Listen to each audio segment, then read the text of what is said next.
ब्रह्मा जी का दिन जब प्रातः काल होता है तो जैसे एक दुकानदार अपनी दुकान फैलाना शुरू कर देता है, ऐसे ही त्रिगुण अहंकार के द्वारा इस सृष्टि की रचना होती है।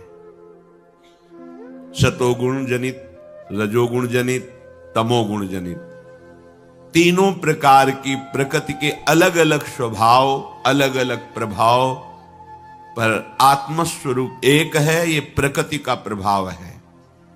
पंचभूत, मन, बुद्धि, अहंकार, ये अष्टधा अपरा प्रकृति है और जीव भगवान सच्चिदानंद श्री हरि का अंश है, भगवत स्वरूप है।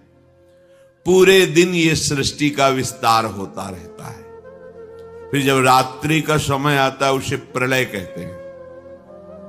ब्रह्मा जी का समय 4 अरब 32 करोड़ वर्ष का एक दिन होता है। अपने मनुष्य वर्ष से 4 अरब 32 करोड़ वर्ष का एक दिन होता है और 4 अरब 32 करोड़ वर्ष की एक रात्रि होती है। दिन में सजाते हैं संसार को और रात्रि में प्रलय होती है। ऐसे एक दिन रात, फिर एक वर्ष, ऐसे 100 वर्ष की आयु ब्रह्मा जी की। जब 100 वर्ष की आयु होती है तब महाप्रलय होता है, ब्रह्मा का भी नाश हो जाता है। नाश का तात्पर्य जो ब्रह्मा स्वरूप है वो भी लय होकर हरि में लीन हो जाता है। केवल हरि, केवल हरि, दूसरा कोई नहीं। तो जब रात्रि का समय आता है 4 अरब 32 करोड़ वर्ष बाद, तब प्रलय होती है। कितना भयानक कष्ट है प्रलय में। हमें तो कष्ट ही कष्ट है। अगर मुक्त नहीं होते तो कष्ट ही, मरना कष्ट, जीना कष्ट, फिर जन्मना कष्ट, फिर रोग कष्ट, विषाद, हर्ष, शोक, भय, मान, अपमान, पूरा जीवन, पूरे जन्म के जन्म जब विचार करके देखो तो यहां कष्ट के सिवा कुछ हाथ नहीं लगता है। पूरा जीवन हो गया कमा के, मर गए, फिर कुछ नहीं, फिर नई पढ़ाई, नई योग्यता, नया धन, नया परिवार, फिर मर गए, फिर कब से चल रहा है। अच्छा, ये ही चलता रहे, इतना ही नहीं, एक बार इसके बाद फिर प्रलय होता है। प्रलय में कैसी भयावह स्थिति होती, भय ही भय है। इसलिए भगवत प्राप्ति अनिवार्य है, अनिवार्य, अत्यंत अनिवार्य है। जिस समय शाम होती ब्रह्मा जी की, प्रलय शुरू होता है। धातु पपलो आसन्ने व्यक्तम द्रव्य गुणात्मकम अनादि निधनः कालो हव्यक्तायापकर्षति शतवर्षा हृणावृष्टिर् भविष्यत्युल्बणा भुवि तत्कालोपचितोष्णार्को लोकास्त्रीन् प्रतिपिष्यति। जिस समय प्रलय का समय आता है तो ये पूरी सृष्टि मूल की तरफ खिंचने लगती है, भगवान की शक्ति से समेटने लगती है। उस समय 100 वर्ष तक एक बूंद पानी नहीं बरसता, 100 वर्ष तक सूखा पड़ता है। शतवर्षा अनावृष्टिर, 100 वर्ष तक एक बूंद पानी नहीं, तो पृथ्वी का सारा पानी सूख जाता है। पीने के लिए पानी नहीं, अन्न के लिए कहीं दाना भी नहीं दिखाई देता, कुछ भी नहीं रह जाता। 100 वर्ष वर्षा ही नहीं होती, इतना अकाल सूखा कि इतने में ही सब जीव जंतु, मनुष्य शरीरधारी बहुत मर जाते हैं। 100 वर्ष भयंकर सूखा, गर्म वायु तपती हुई, बचना मुश्किल है। उसी के घर्षण से दावानल, बड़े बड़े वनों में आग लग जाती है। पानी बूंद नहीं, न तालाब में, न कुआं में, न सरोवर में, न सरिता में, सब उष्ण ताप से सूख जाता है। बिना पानी के, बिना अन्न के तड़प तड़प करके जीव मरते हैं। आगे प्रलयकालीन सूर्य का तेज उदय होता है। 100 वर्ष सूखा के बाद सूर्य से तीनों लोकों में अग्नि की वर्षा होने लगती है। जैसे ओले देखते हो, कोई बनाता थोड़ी कि किसी फैक्ट्री में नाप के काटे जाते हो, झर झर झर झर झर झर ढेर लग जाता, ऐसे अग्नि बरसती है। और नीचे से भगवान शंकरषण की फुंकार से ज्वालामुखी देखा है? किसने कोयला रखा वहां, पेट्रोल रखा? कैसी देखा है ज्वालामुखी? धधकती हुई बहती हुई आग, ऐसे नीचे के लोगों से आग प्रकट होती है, भस्म करते हुए सब लोकांतर को ऊपर बढ़ती चली जाती है। ज्वालामुखी देख के हृदय कांप जाएगा। भारी अग्नि, ये जलाने वाले अग्नि से भी तापमान उसका कई गुना अधिक होता है। कुछ भी पड़ जाए सीधे आग लग जाएगी, सीधे भस्म हो जाएगी। नीचे से पूरी की पूरी पृथ्वी ज्वालामुखी हो जाती है, ऊपर से सूर्य आग बरसाता है। 100 वर्ष तक अग्नि की वर्षा रहती है। पहले 100 वर्ष तक सूखा, उसमें जो कुछ बचे अग्नि की वर्षा, भस्म हो गया पूरा का पूरा। ये 14 भुवन सब भस्म हो गए, नीचे से ऊपर तक। ये स्वर्ग लोक, महालोक, जनलोक, तपलोक सब, क्योंकि ये प्रलय है। ब्रह्मा जी भगवान के नाभि कमल पर विराजमान है, सारी सृष्टि भस्म हो रही। 100 वर्ष तक अग्नि वर्षा ये होती है। अब जैसे कहा जाए कि नीचे से अग्नि निकलेगी, अगर हम ज्वालामुखी ना कहें तो आप अनुमान भी नहीं लगा सकते। ऐसा कैसे हो सकता है? देखो ना, फोड़ करके अग्नि कैसे प्रांत के प्रांत को भस्म कर दे। और वहां एक जगह से निकलती है पहाड़ों में, या पूरी पृथ्वी ज्वालामुखी हो जाती है। जगह जगह से अग्नि भगवान शेष के फुंकार से, ऊपर से भयानक अग्नि तपती हुई बरसती है। जैसे ओले बरसते हैं ऐसे अग्नि बरसती है। लोगों को तपाने वाली भगवान शेषनाग के मुंह से निकलती हुई प्रचंड लपटें नीचे के लोगों से जलाना प्रारंभ करती हुई इतनी ऊंची बढ़ती हैं कि समस्त ब्रह्मांड को भस्म कर देती है। भगवत प्राप्ति अनिवार्य है। अगर ये सुनकर के तुम्हें भय नहीं लग रहा तो भगवान की माया ने विशेष जकड़ रखा है। कहां हम जाएं? एक ही जगह है भगवान की शरण। हमारी कितनी दुर्गति है, हम सोच नहीं पा रहे।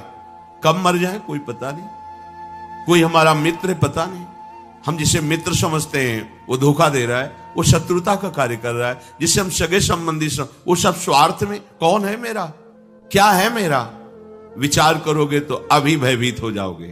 और भयभीत होना मंगल है, क्योंकि जो शभीत आवा शरणाई रखियो ताहि प्राण की नाई। यदि भयभीत होकर भगवान की शरण में चले जाओ तो भगवान जैसे अपने प्राण बहुत दुलारे होते हैं, ऐसे शरणागत का दुलार श्री भगवान करते हैं। एकमात्र हमारे बचने का उपाय भगवान के वचन से समझ लीजिए। वो कह रहे मामेव ए प्रपद्यन्ते माया में ताम तरंतिते। केवल मेरी शरण हो जाओगे तो मैं बचा लूंगा, नहीं तो इस भव समुद्र से बचना बहुत कठिन है। बड़ा दुखदाई है, अभी समझ में नहीं आ रहा। राधा वल्लभ श्री हरिवंश। वीडियो को स्किप ना करें, गुरु जी की वाणी को पूरा सुने। राधे राधे। बड़ा दुखदाई है। कार में बैठे बैठे मुस्कुराते हुए पूरा परिवार जा रहा है, अंदर से पता नहीं क्या हुआ, कार में आग लग गई, सब भून गए पूरा परिवार। प्रतिपल भय, प्रतिपल दुख, प्रतिपल अशांति, मृत्यु हमारे सिर पर सवार रहेगी जब तक भगवान नहीं मिल जाते। यही अवसर है, मनुष्य जन्म में आप भगवान को प्राप्त कर सकते हो। इस छोटी सी आयु में, छोटे समय में, बिना प्रयत्न के भगवान की प्राप्ति आपको हो जाएगी यदि शरणागत हो जाओ, हृदय से शरणागत हो जाओ। भगवान से भी कृपालु हमारी लाडली जो हैं, बचा लेंगी, सब दुखों से बचा लेंगी। निकुंज में किसी भी महाप्रलय की अग्नि का प्रवेश नहीं होता, चिदानंद धाम है। किंचन मात्र माया पवन का प्रवेश नहीं है, ब्रह्मा के द्वारा रचित नहीं है, शेष भगवान के फण पर नहीं है, चिदानंद धाम है। वहां हमें बुला लेंगी श्री जी, और वहां बुला के लेंगे। हम पहुंच चुके हैं, बस सावधान हो जाएं, पीछे न लौटें।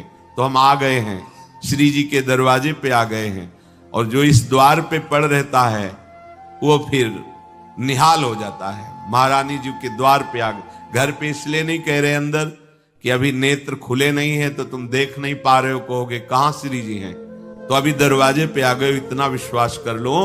और निरंतर रसिकों की आज्ञा में रहो, एक कदम भी आज्ञा के विमुख न रखो, तो बिना किसी प्रयास के तुम्हें श्री जी की प्राप्ति हो जाएगी, पक्का मानो। बिना प्रयास के, बस तुम्हारे अंदर एक धारणा बन जानी चाहिए, अब आज्ञा के बिना हमारा कदम नहीं बढ़ेगा, अब जो ही कहें करें हम सोई, बस इसके परिणाम स्वरूप लाडली जी आपको कृपा करके अपने निकुंज में बुला लेंगी, जहां माया का प्रवेश ही नहीं है। ये सब मायाकृत सृष्टि का प्रलय होता है। बोलो 100 वर्ष तक हाहाकार मच गया, नीचे से अग्नि ऊपर से अग्नि, और 100 वर्ष पानी नहीं गिरा तो सब सूखा। अब कौन बचा? सब भस्म हो गया। अकाल में ही 100 वर्ष में सब स्वाहा हो गए, जो कुछ बचे वो अग्नि की वर्षा से नष्ट हो गए। शाम वर्तको मेघ गणो वर्षति श्मशतम समाहा धाराभिर हस्ति हस्ताभिर लीयते सलिले विराट। 100 वर्ष अग्नि के बाद फिर प्रलयंकारी मेघ, जिनको शामवर्तक कहते हैं, वो हाथी की सूंड की समान धारा बरसाते पानी की। 100 वर्ष तक निरंतर धाराभिर हस्ति हस्ताभिर लीयते सलिले विराट, हाथी की सूंड के बराबर, बूंदे नहीं धारा, पूरी सृष्टि जलमग्न, ये पूरा विराट ब्रह्मांड जल ही जल हो गया, कुछ नहीं बचा, केवल जल। नीचे के लोगों से लेकर ऊपर तक केवल जल ही जल। पहले सूखा में नष्ट, फिर आग की वर्षा में सब भस्म, फिर जल ही जल। उस समय ब्रह्मा अपने ब्रह्मांड को छोड़ करके उस कमल पर विराजमान होते, जो भगवान के नाभि में विराजमान है। ये रात्रि हुई, ब्रह्मा जी की, सो गए, सब नष्ट हो गया।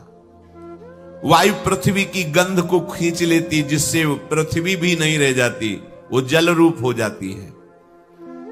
और वही वायु जल के रस को खींच लेता है, तब जल अपने कारण अग्नि में समा जाता है, और अग्नि को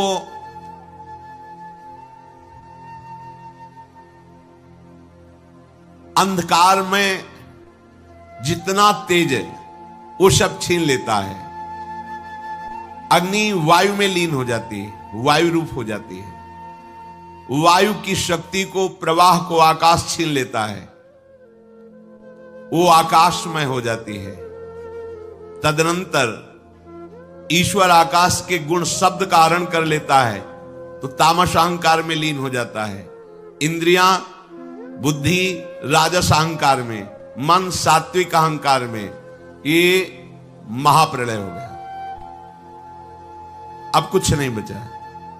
जब पूरी ब्रह्मा जी की आयु हो जाती है, तो अहंकार महातत्व में लीन हुआ, महातत्व मूल प्रकृति में, मूल प्रकृति ब्रह्म में, अब केवल ब्रह्म बचा।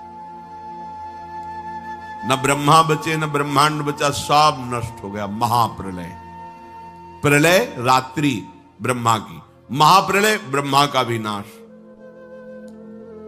ये सृष्टि स्थिति संहार करने वाली भगवान की अचिंत्य माया है।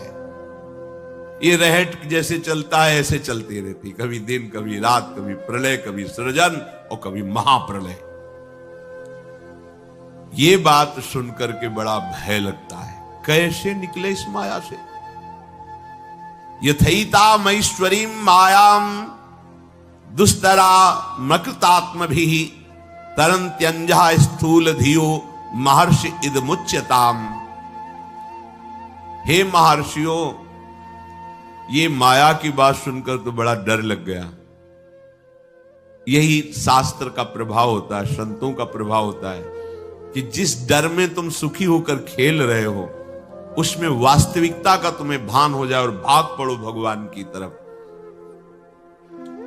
एक महान लाल स्वामी हुए हैं पूर्व में, तो पहले ब्याह के लिए जाया जाता था तो राजकुमार की तरह अस्त्र शस्त्र पूरा।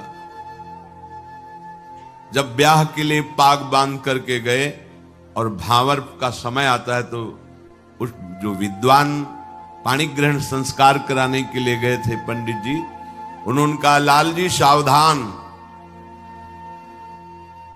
तो उनका सावधान का मतलब, बोले अब आप पाणी ग्रहण संस्कार करने जा रहे हैं भावर, अब आप गृहस्थ बंधन में बंधने जा रहे हैं, उनके कुछ नियम हैं। वर की तरफ से कुछ 7 वचन, लड़की की बड़ा शास्त्रीय विधान रहता था। तो अभी हम बंधे नहीं हैं, नहीं। अब भावर फेरने जा रहे हो, पाणी ग्रहण संस्कार होगा, आजीवन के लिए तुम्हें ये बंधन स्वीकार किया करना पड़ेगा। जो ब्याह वो लघु शंका लगी है, उनका नहीं, पाणी ग्रहण के बाद बोले अब लगी है तो लगी। पहले अच्छा, पहले बाथरूम की व्यवस्था नहीं थी, बाहरी तो दूल्हा है तो 1-2 लोग गए, उनका भाई लघु शंका तो कर ले, बस वो शंका निवारण के लिए वहीं सब अपना पागवाग उतारा, बोले जब सावधान तो सावधान, अब क्या बंधना। बहुत बड़े संत हुए। एक बार तुम्हारी समझ में आ जाए कि तुम जिसे सुख समझते हो वो दुख में कूदने जा रहे हो, वो बंधन है। अगर गृहस्थी में भी जाओ तो हरि का आश्रय लेकर भजन करते हुए जीवन व्यतीत करो, नहीं तो बहुत दुख भोगना पड़ेगा। मरना कोई समस्या का हल नहीं है, जो अपने अज्ञानी लोग सोच लेते हैं चलो मर जाएंगे, झंझट खत्म हो जाएगी। नहीं नहीं, ये झंझट मरने से खत्म। मरना क्या है? एक स्वप्न है, आंख खुलेगी फिर नया जन्म, फिर नया प्रपंच, फिर नया दुख। कैसे कैसे दुख है। शरीर है पर चल नहीं सकते, एक कदम भी उठाना है तो दूसरा। कैसा जीवन, पूरे जीवन आंख नहीं है, कुछ देख नहीं पा रहे, कान नहीं, कुछ सुन नहीं पा रहे, जवान नहीं, कुछ बोल नहीं पा रहे। खाने की व्यवस्था है, लीवर फेल हो चुका है। लीवर बढ़िया है, भोजन की व्यवस्था नहीं। देखो ना, भोग भोग रहे हैं, तृष्णा बढ़ रही है, कामना बढ़ रही है। तृष्णा कामना से पीड़ित होकर अधर्म